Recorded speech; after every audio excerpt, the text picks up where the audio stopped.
In the spring of 1943, the fate of Europe hinged on a dead man. Not a general, not a spy, not even a soldier, just a body, cold, silent, floating in the Mediterranean. But this corpse carried secrets so explosive, so perfectly forged, that Adolf Hitler himself would read them and believe every word. This is the true story of Operation Mincemeat, the most audacious deception of World War II. And it began with a stolen identity and a briefcase chained to a wrist. By early 1943, the Allies had a problem. They needed to invade southern Europe. Sicily was the obvious target. Flat beaches, weak defenses, a stepping stone to Italy, but too obvious. If the Germans expected Sicily, they'd pour every tank, every soldier, every gun into its hills. The invasion would fail. Thousands would die. The war might drag on for years. So British intelligence asked a dangerous question. How do we make Hitler look the other way? Enter two men, unlikely architects of deception. Ewen Montagu, a brilliant, meticulous naval intelligence officer, and Charles Cholmondeley, pronounced Chumley, a quiet RAF officer with a mind like a steel trap. Their office was room 13 at the Admiralty. Their tools, paper, ink, and imagination. Their mission, to sell a lie so convincing, the Third Reich would rearrange its armies for a war that didn't exist.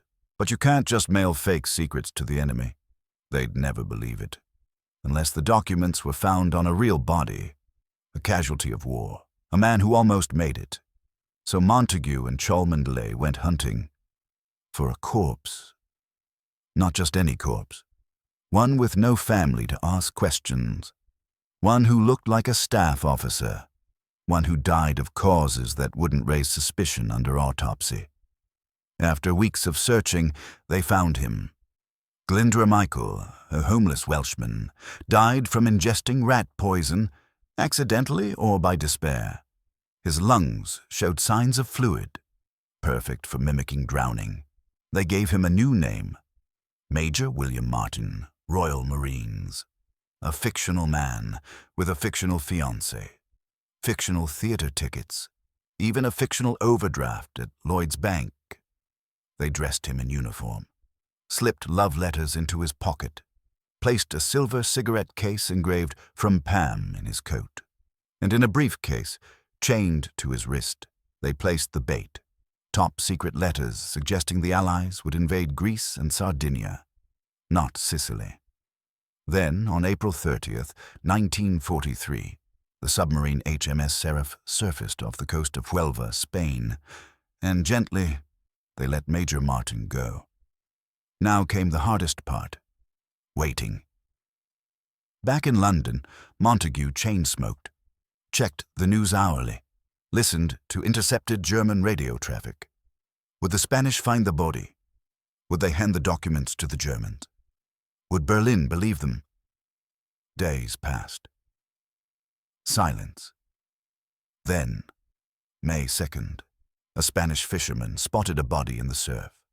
The local authorities recovered it, noticed the uniform, the briefcase, and, as Montagu had predicted, they called the German military attaché in Madrid.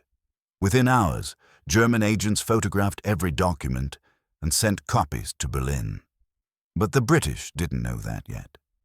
Then, on May 10th, a breakthrough. British code breakers at Bletchley Park decrypted a German signal. The documents from the captured British officer appeared genuine. Preparations for defense of Greece and Sardinia must be accelerated. Montagu nearly collapsed with relief. Hitler had taken the bait. In the weeks that followed, German divisions began moving. Panzer Corps rolled east toward Greece. Fighter squadrons shifted to Sardinia.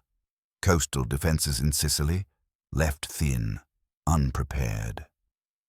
On July 9th, 1943, under cover of darkness, 160,000 Allied troops stormed the beaches of Sicily.